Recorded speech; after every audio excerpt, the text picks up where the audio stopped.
irmãos, você que não sabe, a partir de agora nós estamos colhendo os testemunhos no final do culto, antes do culto.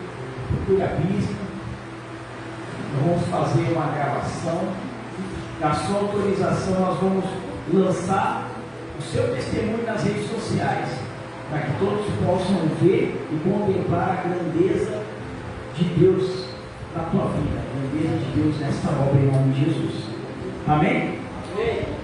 E você que quando chegar no horário, quiser uma oportunidade de dar uma palavra de 5 minutos ou cantar um louvor, você procura aqui a pessoa responsável que vai estar anotando aqui, para que você tenha uma oportunidade. Amém?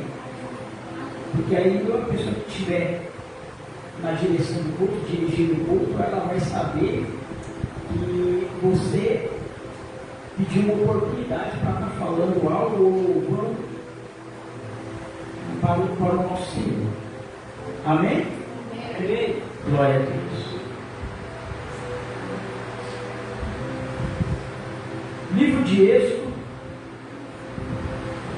capítulo de número 20, versículo de número 1 em diante. Nós vamos ler até o versículo de número 20 e nós vamos estar acompanhando alguns outros versículos da Bíblia para nós podermos entender o que Moisés quis passar para o povo no capítulo 20 de Êxodo. Amém? Amém? Então nós vamos passear bastante na Bíblia hoje. Todos encontraram? Amém? Então falou Deus todas essas palavras, dizendo: Eu sou o Senhor teu Deus, que te tirei da terra do Egito, da casa da servidão. Não terás outros deuses diante de mim. Não fará para ti imagem de escultura, nem alguma semelhança do que há em cima do céu, nem embaixo na terra, nem nas águas debaixo da terra. Não te curvarás a elas, nem as servirás, porque eu, Senhor teu Deus, sou Deus zeloso, que visito a maldade dos pais nos filhos até a 3ª e 4ª geração daqueles que me aborrecem, e faço misericórdia em milhares aos que me amam e guardam os meus mandamentos. Não tomará o nome do Senhor teu Deus em vão, porque o Senhor não terá por inocente o que toma o nome o seu nome em vão. Lembra-te do dia do sábado para o santificares. 6 dias trabalhará e terá toda a tua obra, mas o 7º dia é o sábado do Senhor teu Deus.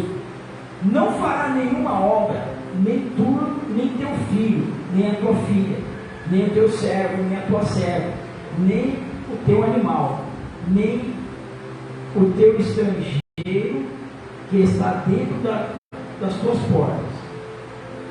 Porque em 6 dias fez o Senhor os céus e a terra, o mar e tudo que nele há, pelo 7º dia descansou.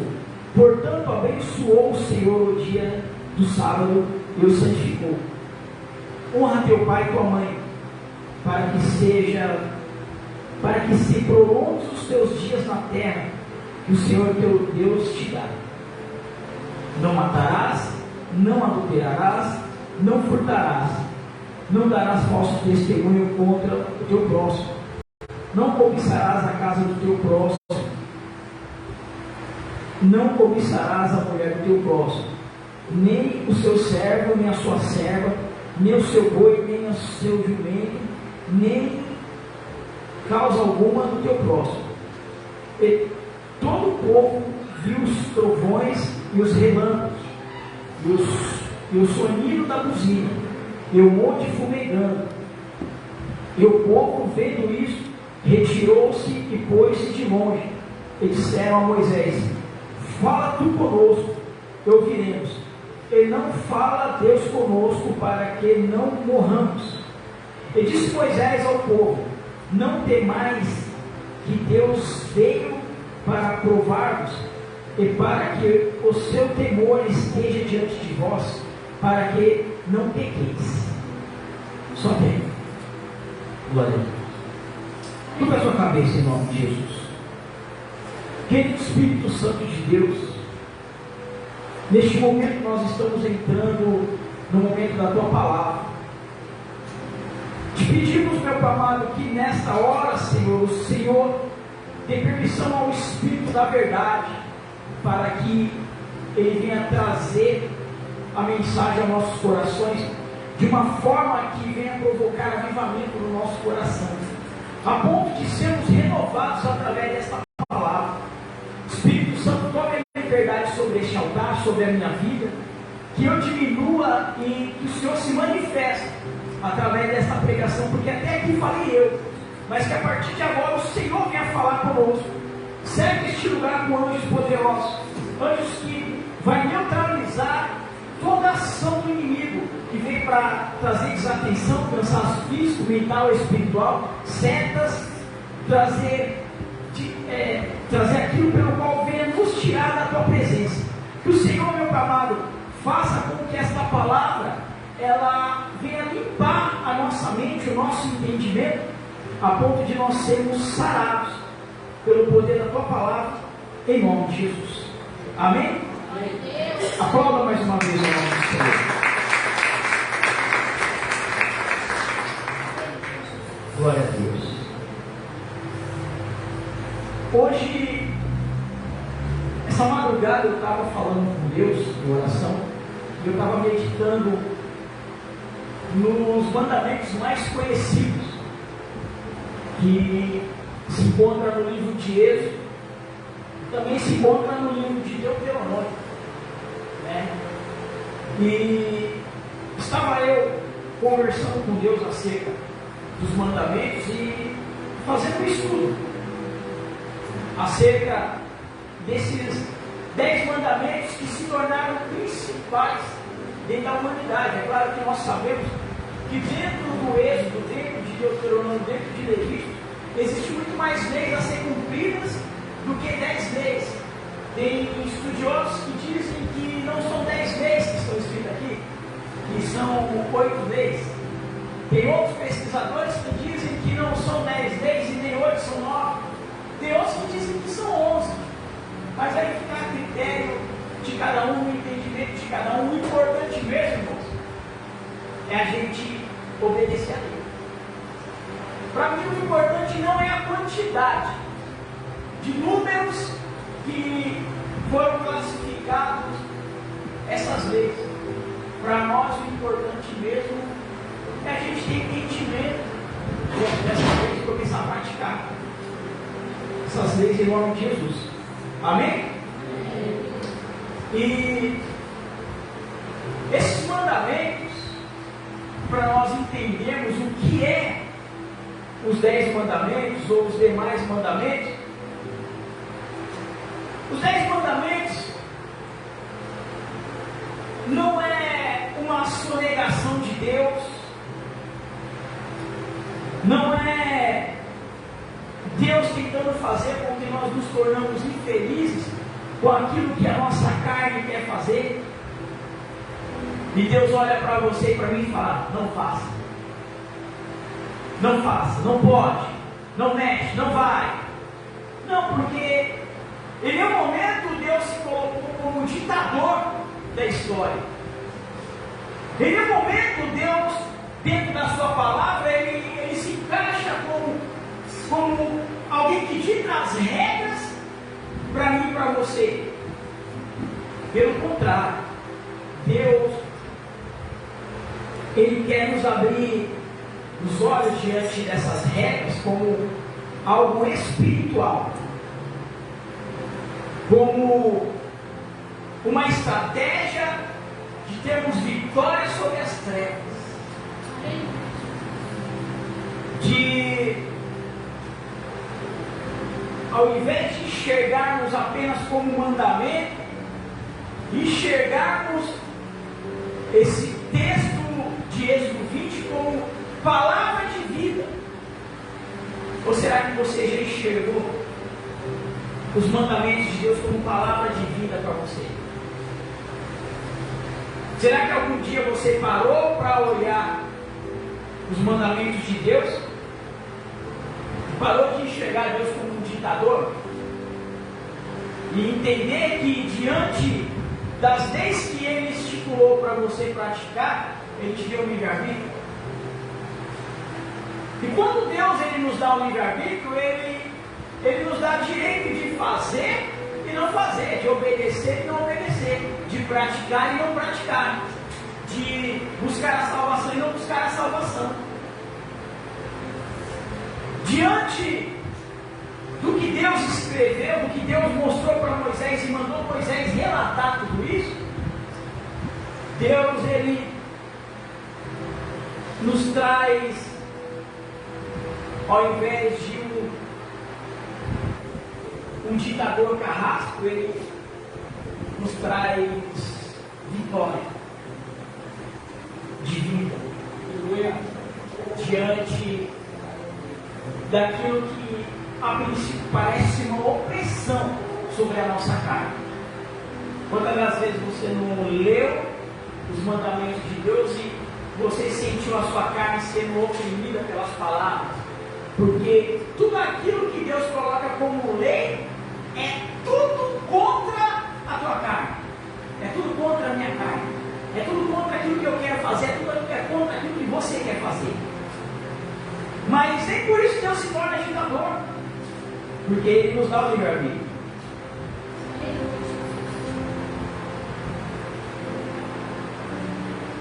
O que Deus na verdade está fazendo quando Ele cria os mandamentos de Êxodo? Ele está nos dando uma rota de vitória, uma rota de vida, uma rota de paz, uma rota de bênção. Ele está nos dando um caminho pelo qual a nossa vida vai ser boa. Quando Deus Ele me traz a lei, quando Ele me apresenta a lei, Ele está me mostrando um caminho aonde eu vou ter uma vida melhor do que a que eu levava sem a lei. Você consegue enxergar isso hoje? Quando você vivia num mundo sem lei, um mundo onde você faz a sua lei, um mundo onde você não segue a lei de Deus. Você já viveu isso? No mundo? Já viveu no mundo? Oh, glória. E hoje? Hoje não, né? Quem já viveu na lei do mundo? E hoje? Não tem uma total diferença de você viver a lei do mundo, a lei da carne, a lei do aqui tudo pode, tudo é válido, e você hoje viver na lei de Deus? Vocês lembram da cidade destruída por fogo? Qual era o nome daquela cidade? Sodoma. O problema maior daqueles homens pelo qual inflamou o coração de Deus não era somente a prostituição que havia naquele lugar. Sabe o que tornou pior a situação de Sodoma e Gomorra? Era pecar a qualquer custo. Já sentiu assim? Um dia de fraqueza e você fala assim: eu preciso de pecar. Não importa se você vai matar alguém, você vai se prostituir, você vai se drogar, você vai beber, você vai xingar alguém. A tua carne fala assim: você tem que pecar. Você já se sentiu assim alguma vez? Se você não se sentiu assim, você é um super crente. Porque a carne de todo ser humano, ela tem que ter essa reação. Eu vou subir, eu vou me matar, eu vou me jogar daqui, eu vou sair gritando que não louco. Eu tenho que bulir as regras, eu tenho que burlar as leis, eu tenho que quebrar. Deus dentro de mim. Porque a minha carne não aguenta mais, ela está sendo sufocada. Mas por que isso acontece dentro do ser humano? Porque a lei, ela oprime a tua carne. A lei, ela oprime os desejos carnais. E essa é a função da lei. Essa é a função da lei. Então, se você já teve este momento de querer fazer algo a qualquer custo, sabendo que isso vai te trazer vai te prejudicar a qualquer momento, isso mostra que você não é um super crente, que você é ser humano como eu, que você é ser humano como aquele povo que vivia com Ló, que você é ser humano como qualquer um dos profetas, que a qualquer momento a tua carne pode surtar, e se você não tiver debaixo de jejum, oração e palavra, você vai ceder o prazer da carne. É por isso que a maior estratégia para nós vencermos os desejos da nossa carne é palavra, jejum e oração. Palavra, quando eu digo palavra, eu não estou falando você ler a Bíblia. Estou falando você colocar um foninho no ouvido, colocar uma pregação e dormir, não. Estou falando você meditar. Sabe o que é meditação? É você abrir a Bíblia e você começar a ler. Não entendi, vou ler de novo. Não entendi ainda, não abriu o entendimento, eu vou ler novamente, até eu entender. Isso é meditar. Enquanto nós não entendemos esse processo, nós vamos viver essa batalha constante de uma forma intensa dentro de nós. Existe uma batalha intensa dentro de nós, que é a luta da carne contra o espírito. E por que isso acontece? Existe uma historinha lá no livro de Gênesis, não sei se você já ouviu falar, se você conhece, mas é a historinha que, em certo momento, Deus cria um homem do barro. Conhece a história? E ele dá nome a esse boneco de barro. E esse boneco de barro agora se chama Adão. E agora esse boneco de barro é perfeito, porque ele é feito a 100% pelas mãos de Deus, sem pecado. Não conhecia o pecado. Um boneco feito de barro se torna carne. Porém, quando o próprio Deus sopra o fôlego de vida em suas narinas, o Espírito que é soprado, o fôlego de vida que é soprado sobre Adão, reina sobre a carne. Adão é um homem perfeito. Por quê? Porque a carne não reina sobre o Espírito, porque o Espírito reina sobre a carne. Você está entendendo o processo que Deus quer que você viva? Quando Ele diz que nós devemos ler Bíblia, viver em jejum e oração, Ele quer que nós voltamos àquele processo que Ele fez a Adão. Enquanto nós não entendemos isso, nós vamos ter essa luta constante, essa luta intensa, da carne querendo vencer o Espírito. Nós vamos viver nesse momento de luta, é falando mal do irmão, é xingando o irmão, é com inveja do irmão, é com ódio, com raiva do irmão. Nós vamos viver essa luta intensa, sabe por quê? Porque a nossa carne que odeia, a nossa carne que é linguaruda, a nossa carne que fala mal, a nossa carne que briga, a nossa carne que fica de birra, que fica com raiva, ela está reinando. E quando a nossa carne está reinando sobre o Espírito, isso significa que espiritualmente não estamos bem. Quando você tem esse comportamento, quando eu tenho esse comportamento, significa que eu não estou bem, e que você também não está, espiritualmente falando. Só que o que acontece dentro dessa palavra?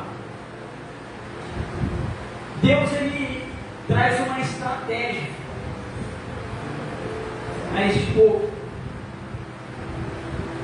Ele coloca os mandamentos e diz assim, ó, agora você tem que arrumar um jeito no mundo espiritual de fazer com que o teu espírito volte a reinar sobre a carne, para que o mandamento seja cumprido.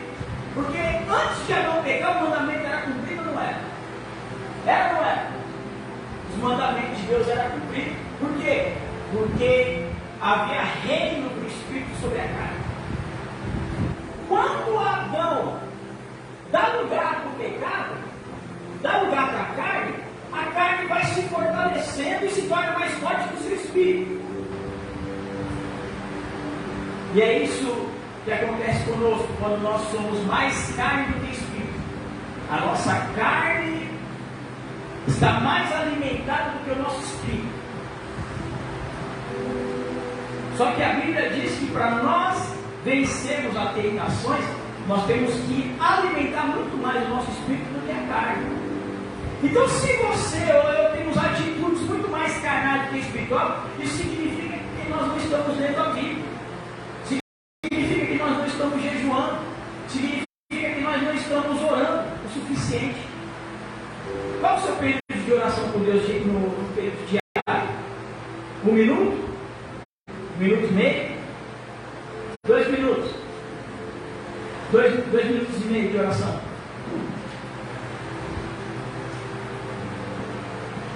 5 minutos?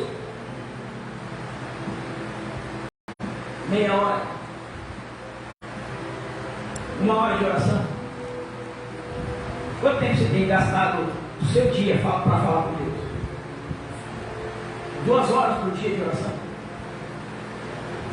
3 horas de oração por dia? Uau, 3 horas? Quer te dizer algo? 3 horas é pouco. 3 horas na presença de Deus por dia é pouco.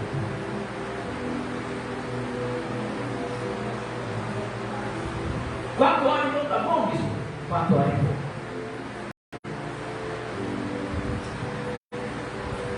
O problema do ser humano é que nós achamos que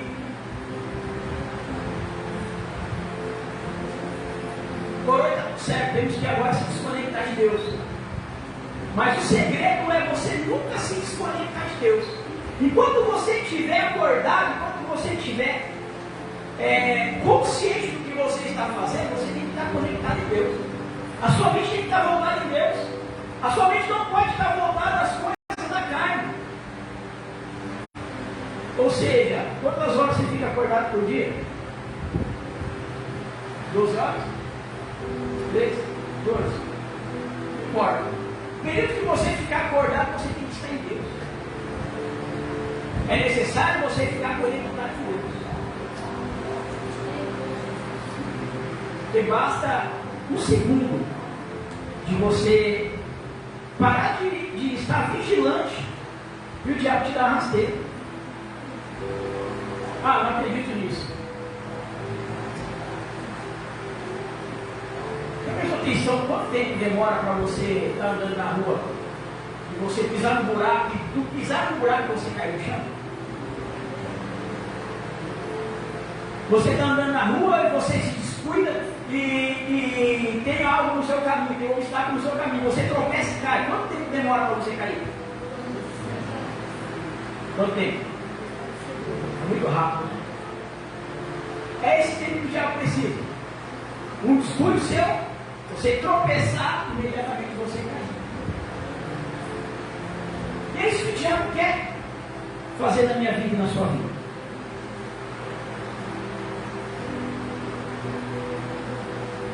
Mas olha o que está escrito no livro de Êxodo. Então falou Deus todas essas palavras, dizendo: Eu sou o Senhor teu Deus, que te tirei da terra do Egito, da casa da servidão. Não terás outros deuses diante de mim. Senhor, isso é o primeiro mandamento. Primeiro mandamento.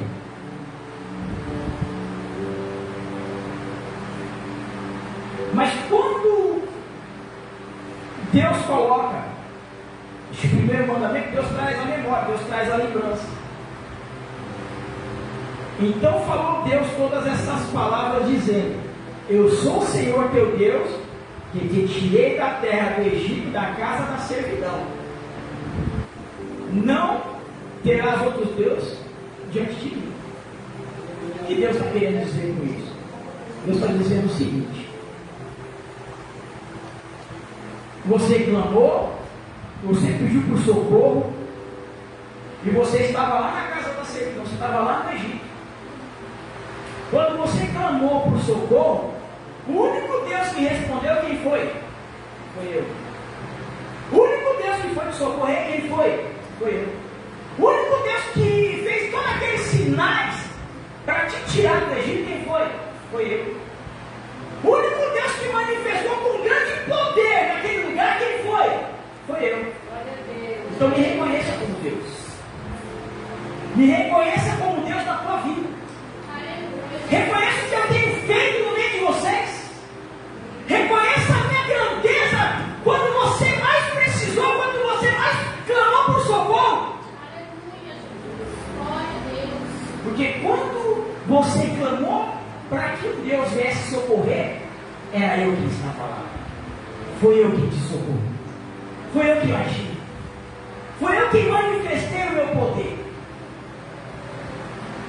Então, não terás outros deuses diante de mim. Esse é o primeiro mandamento. Não terás outro Deus diante de mim. Vai lá no livro de Isaías 43, verso 10. Para isso ficar mais claro ao nosso entendimento, analise isso aí comigo.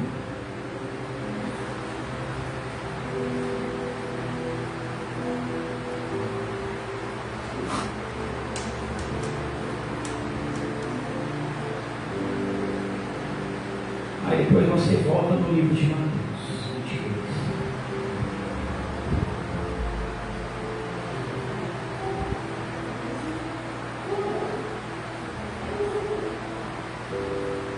(43:10).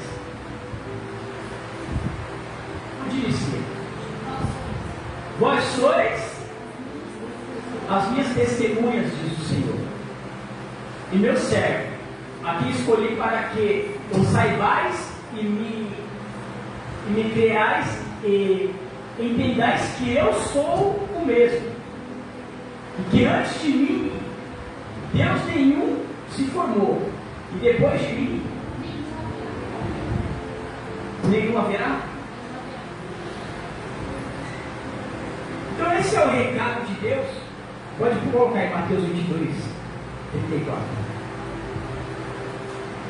Então Deus já deixa um recado para Israel no livro de Isaías, que antes de Deus não existia outro, e também não haverá. Então não tem motivo para entendermos ou buscarmos outros deuses que não são. Tem pessoas que fazem o dinheiro um Deus, não é isso que a Bíblia diz, não é isso que Jesus disse? Você faz o dinheiro um Deus? Você confia no seu salário ou você confia em Deus? Eu tenho certeza que se eu tiver meu salário, se eu tiver dinheiro na conta, comida não vai faltar. Porém, aquele que confia em Deus, ele não precisa nem ter dinheiro, ele sabe que pode confiar em Deus, que Deus vai enviar providência. Deus não vai deixar morrer de fome. Deus não vai deixar faltar o pão. Tem pessoas que falam: eu preciso de um convênio. Minha mãe e meu pai precisam de um convênio. Minha avó, meu avô, meu filho, minha filha precisam de um convênio. Tem pessoas que são espirituais e falam: se eu levar eles na igreja, eles vão ser curados. A sua confiança está no convênio ou está em Deus? Será mesmo? A sua confiança está no convênio ou está em Deus? É nessas horas que você prova para você mesmo e não para Deus. Aonde está a sua confiança? Se ela está no convênio, se ela está em Deus. Se ela está no dinheiro, se ela está em Deus. Tem pessoas que a sua confiança está no poder político. Tem pessoas que a sua confiança está nas autoridades. Nas autoridades que eu digo são autoridades terrenas. Mas aqueles que são espirituais, confiam em Deus. Aqueles que estão 100% espiritualizados, confiem em Deus. 34 ao 40. Leia comigo. E os fariseus, ouvindo que ele fizera emudecer os saduceus, reuniu-se no mesmo lugar. E um deles, doutor da lei, interrogou para o experimentar, dizendo: Mestre, qual é o grande mandamento da lei? E Jesus lhe disse: Amarás o Senhor teu Deus de todo o teu coração e de toda a tua alma e de todo o teu pensamento. Este é o primeiro e grande mandamento. E o segundo, semelhante a este, é: amarás o teu próximo como a ti mesmo. Destes dois mandamentos depende toda a lei e os profetas. Toda a lei e os profetas. Ou seja, os maiores no mandamento estavam ali, um doutor da lei, e ele falou assim, entre eles. Outro dia ele colocou o fariseu no seu lugar. Então vamos tentar pegar ele dentro da lei. E ele pergunta: qual é o maior das leis? E ele disse: o primeiro mandamento é amar o teu Deus de toda a tua força, entendimento, coração. Esse é o maior mandamento que existe. Ou seja, ele vem no livro de Êxodo, e os 5 primeiros mandamentos aqui relacionam o homem com Deus.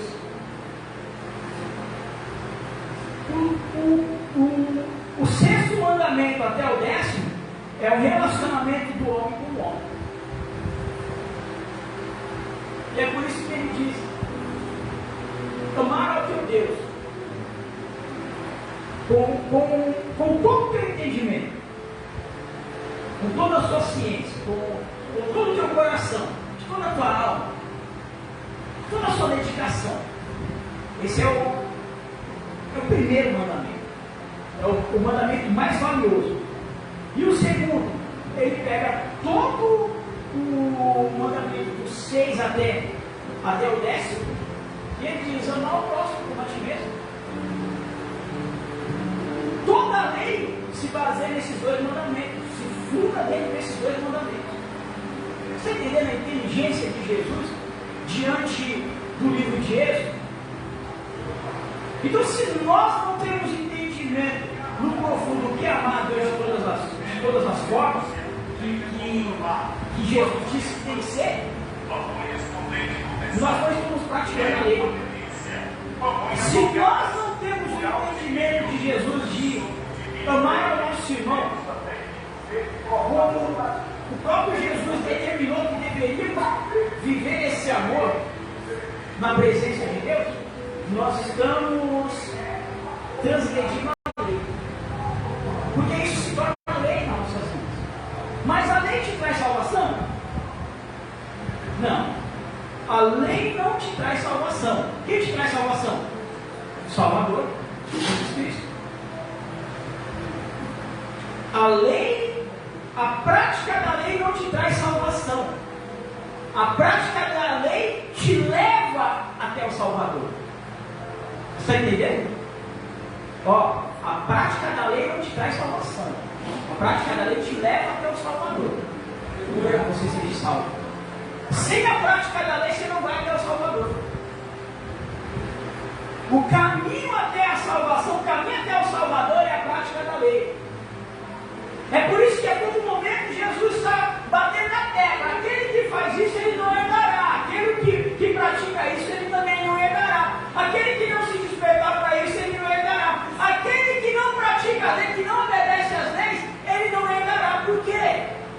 Porque ele está dizendo: a lei, a prática da lei te traz até mim, e eu te trago até a salvação, porque eu sou o Salvador. Até aí, tranquilo? Abre aí Lucas 10, 25.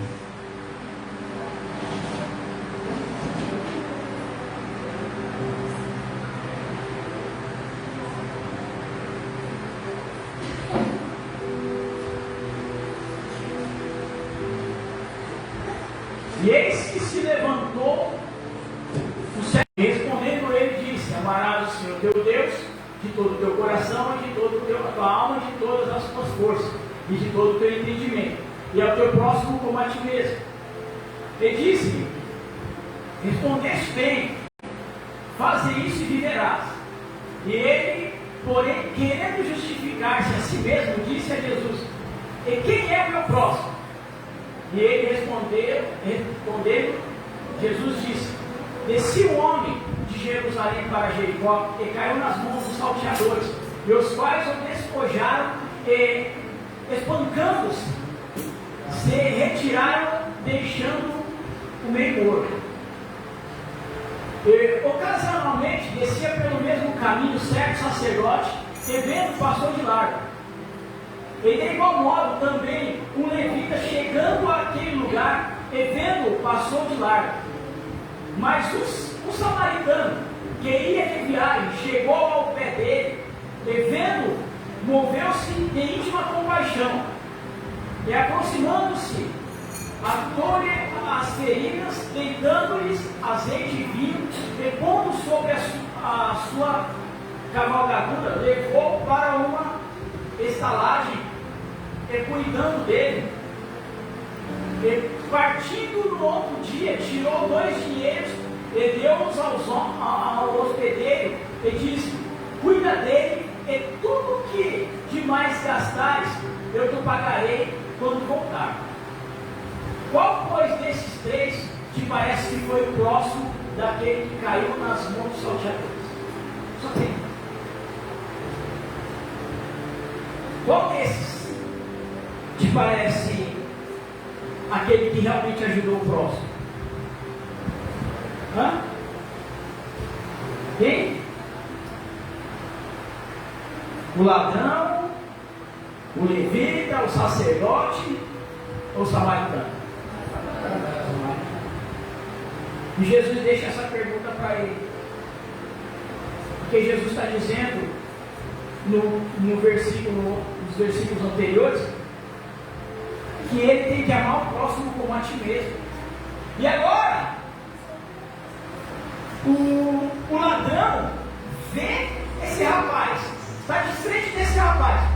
Qual é a reação do ladrão? Qual é o pensamento do ladrão referente a esse rapaz? O que é meu, e o que é seu é meu também. E ele vai assaltar o rapaz. Essa é a mente de uma pessoa que tem a mente corrupta para pegar o que é seu. O que é meu, e o que é seu vai ser meu também, que eu vou tomar, que eu vou pegar. Então esse não ama o próximo como a ti mesmo. Aí agora passa o sacerdote e o levita, mas eles passam de largo, passam de longe, do outro lado. Finge que nada está acontecendo espetacular. Nada de anormal está acontecendo. E o que ele faz? Ele passa depressa, ele passa disparado e não estende as mãos para essa pessoa. Ou seja, aquele que deveria estender as mãos, porque serve o altar, serve a Deus, diz que ama a Deus e diz que ama ao próximo, e diz que está para servir. Quem está para servir? Hã? Metade está para servir? E os demais? Estão para servir? Quem está para servir aqui? Quem está para ser servido?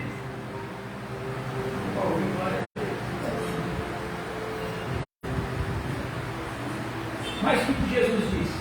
Jesus disse que aquele que era para estar servindo, aquela pessoa que estava precisando naquele momento, não serviu.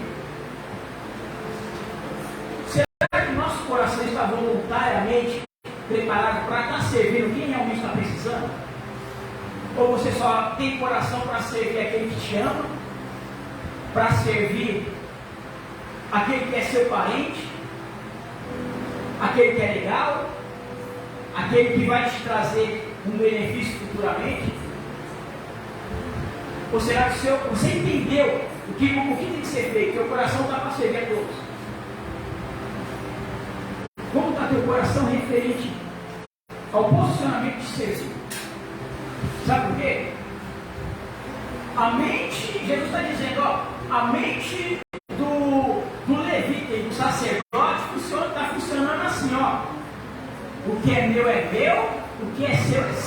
Cada um com seus problemas. E aí, ó, presta isso aqui, ó. Eu estou falando. O que é meu, e o que é seu, cada um com seus problemas. Cada um com seu cada um, se vira. Se vira. Você não me estendeu a mão quando eu precisei, agora se vira.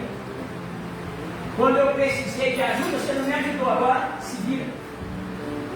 Quando eu clamei por ajuda, quando eu pedi ajuda, quando eu estava precisando de socorro, você não me ajudou, agora se vira. Jesus disse que essa é a mente do sacerdote do levita. As pessoas que estão na igreja. Quando eu precisei, você não me ajudou. Agora se vira.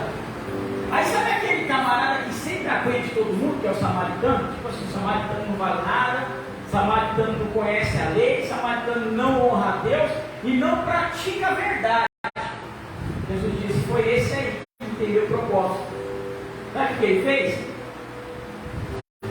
Ele foi lá, cuidou, gastou o que ele tinha, pagou adiantado e disse, se precisar de mais na volta, eu pago a despesa dele. É, Deus. Sabe o que Jesus estava querendo dizer referente a esse homem? Que a mente dele estava totalmente diferente.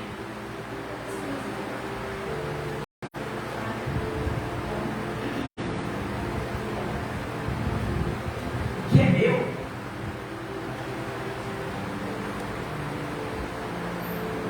Eu divido com você. O que é meu é para servir você. Não quando você estiver me manipulando para me servir. Mas quando eu perceber e Deus me mostrar que você realmente está precisando, eu estou aqui para te servir. Isso é servir ao próximo, isso é amar o próximo. E será que nós, como igreja, temos esse entendimento? Temos essa visão? Romanos 3,20, está escrito lá.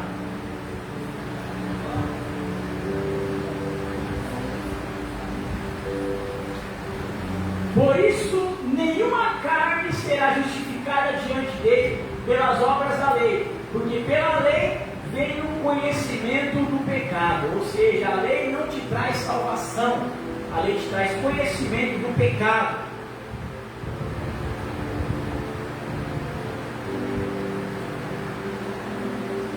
Ou seja, eu preciso da lei para quê? Para que ela me proteja e me alerta da onde vai me trazer sofrimento. Quando você pratica a lei, quando você obedece a lei ela te protege de acontecer um sofrimento lá na frente. Sabe por que você tem sofrido? Sabe por que tem dado coisa errada na sua vida? Porque você não tem se atentado à lei.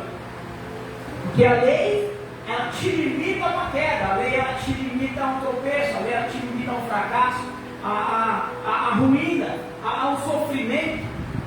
Mas quando você não pratica a lei, o que acontece? Você entra num abismo. Você vai sentir a transgressão da lei. Mateus 5, 17, 18. Não cuideis que vim destruir a lei ou os profetas. Não vim abrogar, mas cumprir, porque em verdade vos digo que até que o céu e a terra passem, nenhum jota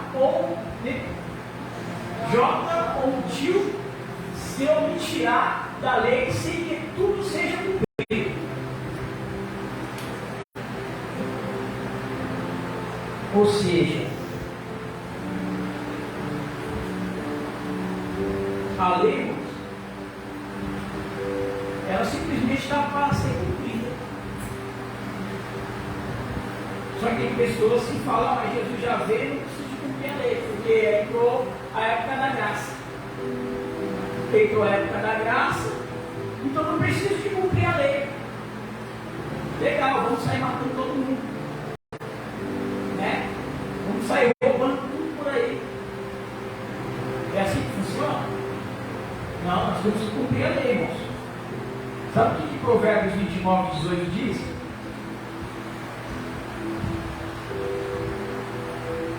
Não havendo profecia, o povo perece, porém, o que guarda a lei, esse é bem-aventurado. Ou seja, é necessário que dentro da humanidade existam os profetas. Pessoas que falam num intelecto espiritualizado ao povo, mas tudo dentro da lei. Por quê? Porque senão nós nos corrompemos.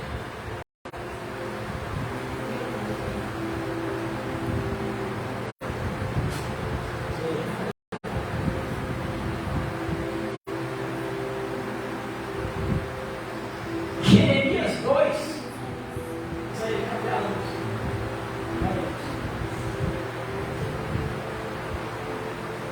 Jeremias 2, do 11 ao 13.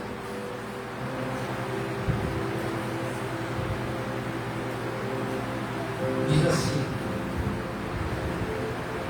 houve alguma nação que trocasse os seus deuses, ainda que não fossem deuses? Todavia o meu povo trocou a sua glória por aquilo que é de nenhum proveito. Espantai-vos disso, ó céus, e horrorizai-vos, ficai verdadeiramente desolados, diz o Senhor. Ou seja, o primeiro mandamento, aonde Deus traz a memória do povo, dizendo: ó, não quero saber de vocês colocarem outros deuses no meu lugar. Ou seja, Jeremias já está corrigindo. E sabe por que tudo isso? Porque o segundo diz assim, ó: não farás para ti imagens de escultura, nem alguma semelhança do que há em cima nos céus, nem embaixo da terra, nem nas águas debaixo da terra. E por que ele diz isso? Olha o livro de Salmos 115, verso 4. Os ídolos deles são pratas e ouro, obra das mãos dos homens. Tem boca, mas não falam, tem olhos, mas não vê, tem ouvidos, mas não ouvem, narizes tem, mas não cheiram, tem mãos, mas não apalpam, tem pés, mas não andam, nem som algum sai da sua garganta. A eles se tornem semelhantes os que os fazem, assim como todos os que neles confiam. Ou seja, nós acabamos nos tornando como o nosso Deus. Qual é o seu Deus? É um Deus que não anda? Então sua vida vai ficar parada. É um Deus que não fala? Então você será como uma pessoa muda diante das coisas proféticas de Deus. Ou você é como o Deus de Israel? Ou você reconhece e adora o Deus de Israel? Porque o salmista disse que nós nos tornamos como o Deus que nós servimos. Qual é o Deus que você tem servido? Quem tem se tornado um Deus para você? Ou quem tem se tornado um Deus para você? Porque você se torna aquilo que é o teu Deus. A própria palavra diz que somos pequenos deuses. Que tipo de Deus você escolheu ser?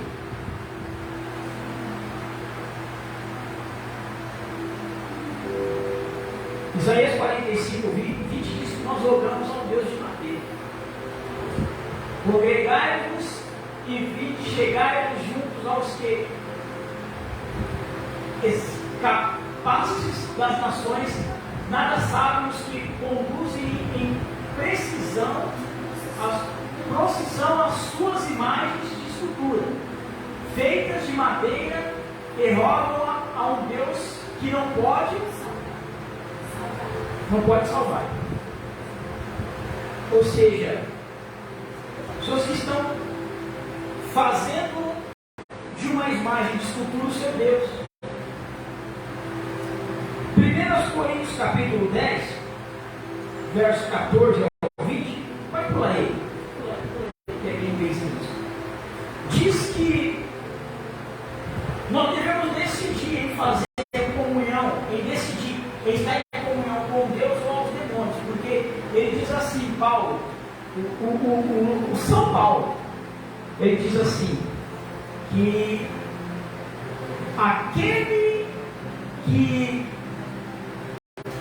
faz sacrifício a deuses de escultura, sacrificam a demônios. Sacrificam a demônios.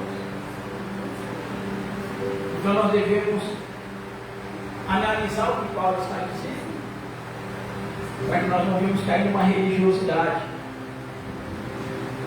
Olha que interessante Deuteronômio 7, 25 e 26.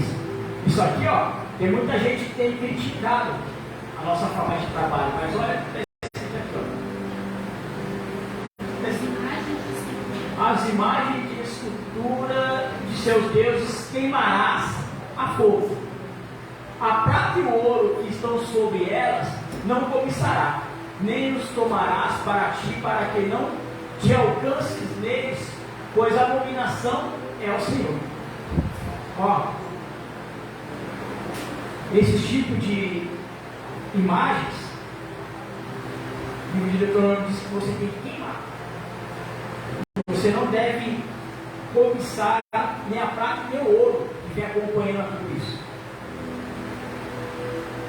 O mandamento terceiro: não tomarás o nome do Senhor em vão, né? Mateus 5,37 diz o quê?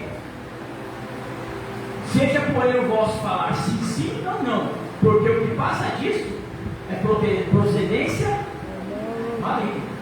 Ou seja, você não precisa de colocar Deus nas suas mentiras, Deus nas suas histórias. A sua palavra tem que ser sim, sim, não, não, irmãos. Ah, eu juro por Deus. Ah, eu quero que minha mãe morra se eu não tiver. Sai fora desse tipo de conversa. É sim, sim, não, não. A palavra do homem de Deus, de uma mulher de Deus, é sim, sim, não, não. Se passar disso aqui, ó, é o diabo que está falando na tua boca. Não é Deus. Deus não vai justificar a tua palavra. Deus não está nesse tipo de conversa. Ou é sim ou é não. É sim, sim ou não.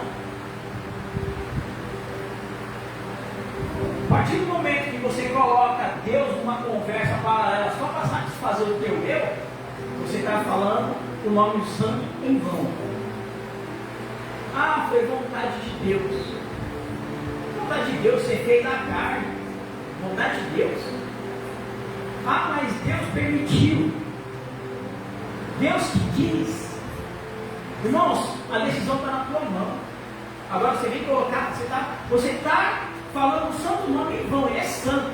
Ele nunca vai compactuar com as suas mentiras, com as suas falhas, com os seus pecados. Ele nunca vai, ele é santo. Então não coloca o nome dele nessas questões. Ah, eu não tenho culpa, foi Deus que me fez assim. Conversa. O que nós falamos no princípio? Você tem que jejuar, ler Bíblia e orar. Para quê? Para você mortificar a tua carne, para que o teu espírito reine sobre a tua carne. Senão você vai viver nessa vida aí, sempre arrumando desculpa, colocando o nome de Deus. Para de colocar o nome de Deus nessas questões, porque você está usando o nome dele em vão. Deus, ele não está no seu pecado. Deus, ele não vai justificar o teu pecado dessa forma.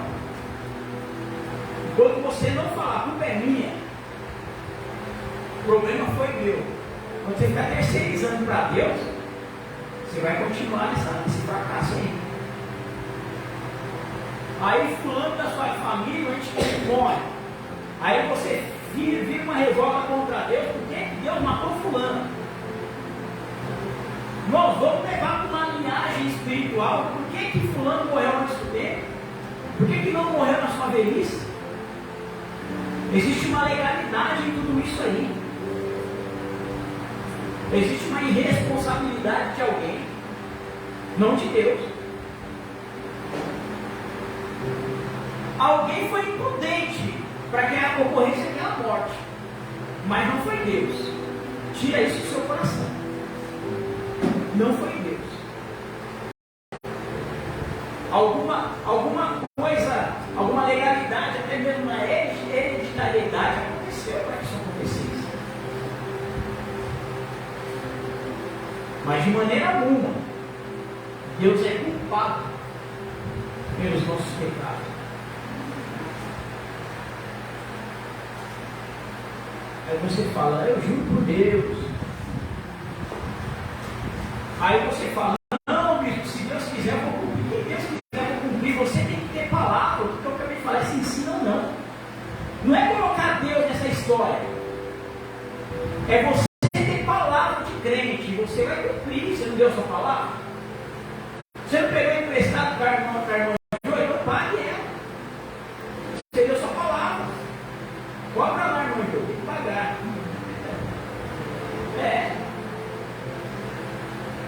Agora você vem colocar Deus nos seus empréstimos? Não, está errado. Vai lá no livro de Marcos, estou terminando, tá? 2:23.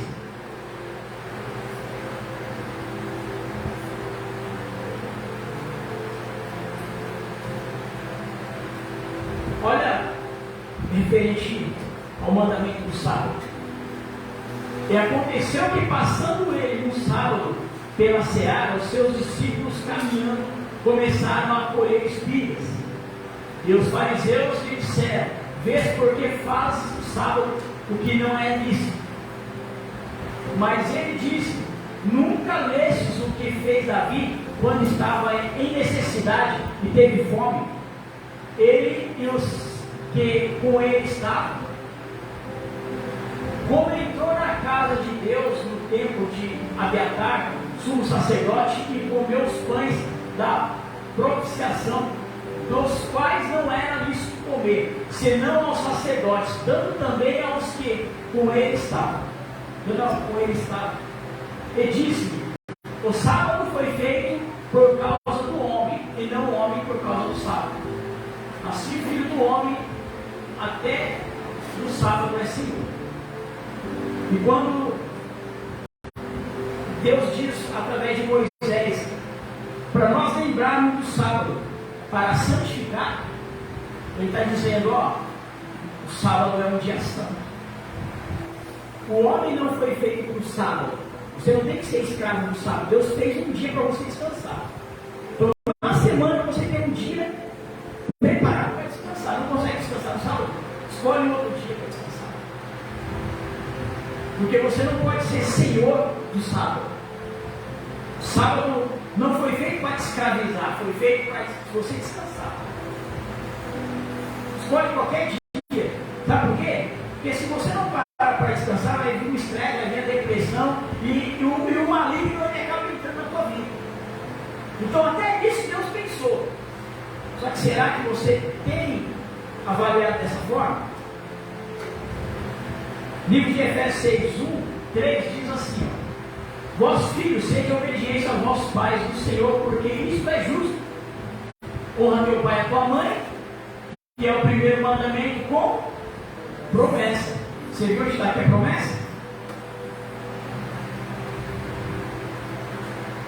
Na quinta promessa aqui, ó, verso 12: honra teu, no livro diz: honra teu pai e a tua mãe, para que você prolonga os seus dias na terra que o Senhor teu Deus te dá.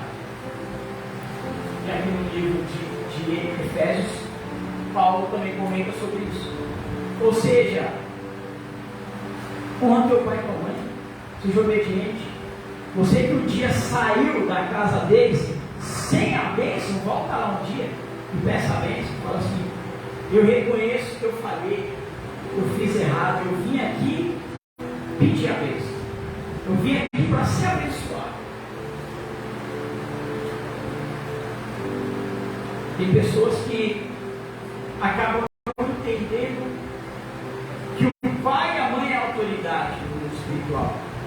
Qualquer dia nós vamos entrar em umas questões espirituais que você acaba perdendo essa proteção de pai no mundo espiritual quando você quebra algumas regras.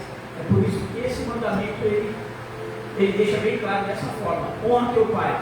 Honrar teu pai não é só obedecer, é tudo aquilo que seu pai e sua mãe te ensinou que é bom, você tem que praticar.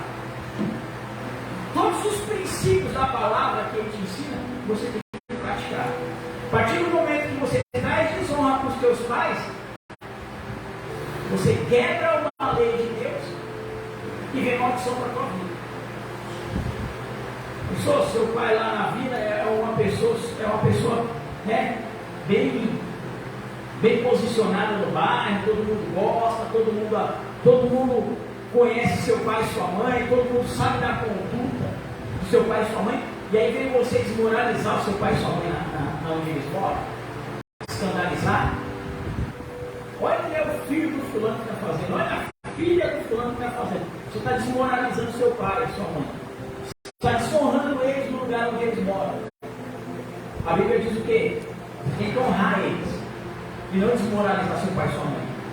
Aí seu pai e sua mãe vai lá na escola lá. Aí fica sabendo de um monte de coisa que você está fazendo na escola.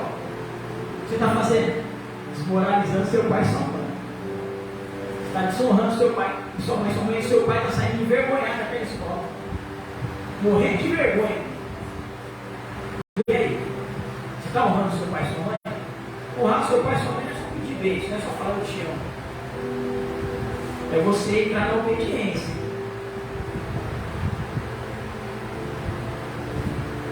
Mateus 5:21. Estou terminando, tá?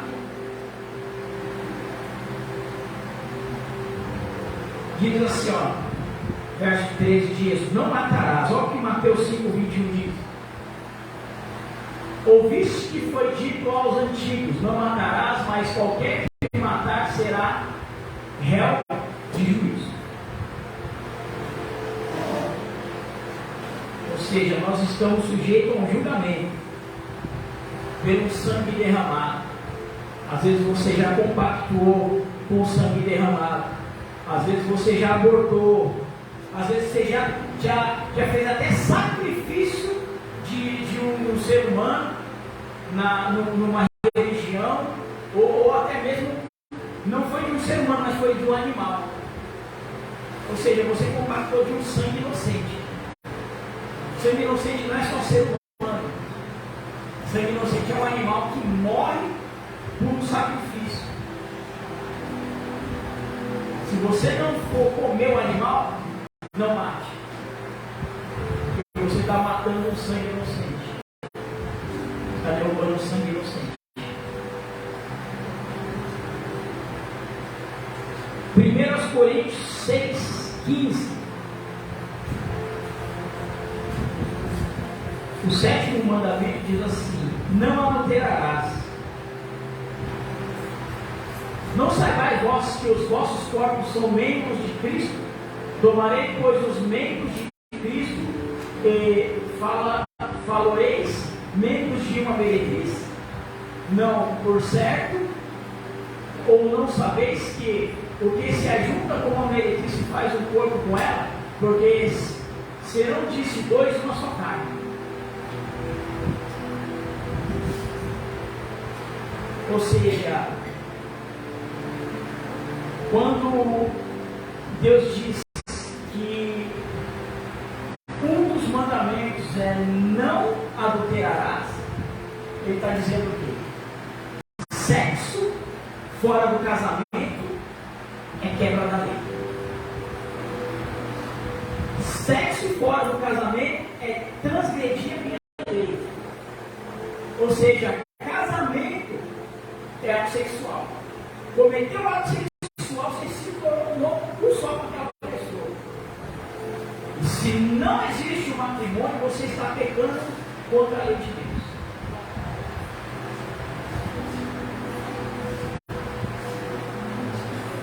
O 8º mandamento é não furtarás. Sabe o que Abacuque diz? Abacuque 2:9. Ai daquele que para a sua casa ajunta cobiçamente bens mal adquiridos, para pôr o seu ninho no alto, a fim de se livrar do pecado do mal. Vergonha maquinaste para a tua casa, destruindo tu a muitos povos, pecastes contra a tua alma, porque a pedra clamará da parede e a trave lhe responderá no madeiramento. Ou seja, não compensa, não é lícito, não é aconselhável por Deus você lucrar de forma ilícita. Você ter algo na tua casa que é produto de furto, produto de roubo. Por quê? Porque tudo isso vai trazer uma maldição no mundo espiritual na tua vida, na tua casa. Não é nem na sua vida, é na tua casa. Por quantas pessoas na sua casa, às vezes você não conhece a história, que foi preso, se declarando inocente, ou teve um vizinho seu que falou assim: eu sou inocente. Mas por algo de produto de furto, de roubo, está na casa daquela pessoa e ela foi presa. Ou se tornou algo maldito, um demônio entrou naquela família para bagunçar. A partir do momento que alguém abriu uma legalidade para roubar algo. E aí o que Malaquias 3:8 diz? Que não é só roubar dentro de uma empresa que você trabalha, não é só roubar na casa do vizinho, que não é só roubar no banco central, não é só roubar o caixa forte, o carro forte. Olha o que Malaquias diz: roubará o homem a Deus? Todavia nós me roubais e dizer: e que te roubamos? Nos dízimos e nas ofertas. Com maldições sois amaldiçoados, porque roubais a mim vós todas as nações. Ou seja, não ser dizimista e não ofertar naquilo que Deus coloca no teu coração como oferta é maldição da tua vida. Às vezes a tua vida financeira se tornou uma maldição, irmão. Você não prospera, nada vai para frente. Por quê? Por causa que existe uma legalidade, uma infidelidade. Você não está sendo fiel. Nós já estamos finalizando. Falta só 2 mandamentos. Não dirás falso testemunho contra o teu próximo. Lá em Mateus 12:36 está escrito que mas eu vos digo que de toda palavra ociosa que os homens disserem, hão de dar conta no dia do juízo. Porque por tuas palavras serás justificado, e por tuas palavras serás condenado. Então nós temos que vigiar naquilo que nós falamos na vida do irmão. Sabe por quê? Porque pelas nossas palavras nós seremos justificados ou condenados. Então, o mundo espiritual é muito sério. As coisas de Deus eram muito sérias. E às vezes a gente esquece disso. A gente sai falando de todo mundo. A gente sai falando coisas que a gente acha que é. Que a gente acha que vai ser. E acabamos abrindo uma legalidade no mundo espiritual, onde nós vamos a juízo. Podemos ser condenados por isso. O último mandamento para nós finalizarmos: não cobiçarás a casa do teu próximo. Mateus 5, 27 ao 30. Mateus 5, 27 ao 30.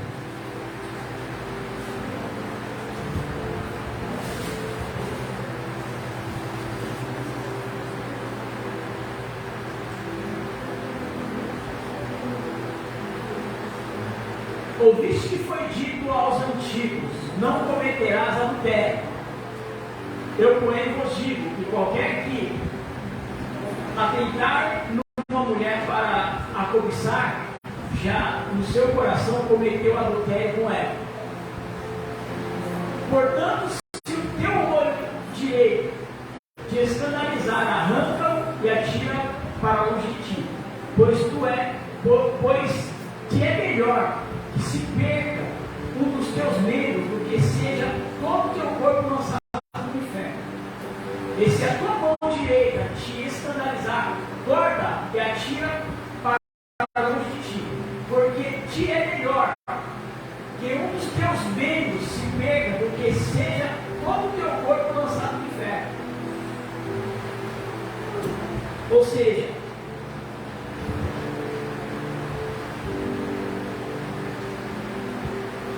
é melhor que nós viemos ser mutilados, que nós viemos ser lesados de uma certa forma, do que nós cobiçarmos aquilo que Deus já preparou para outra pessoa.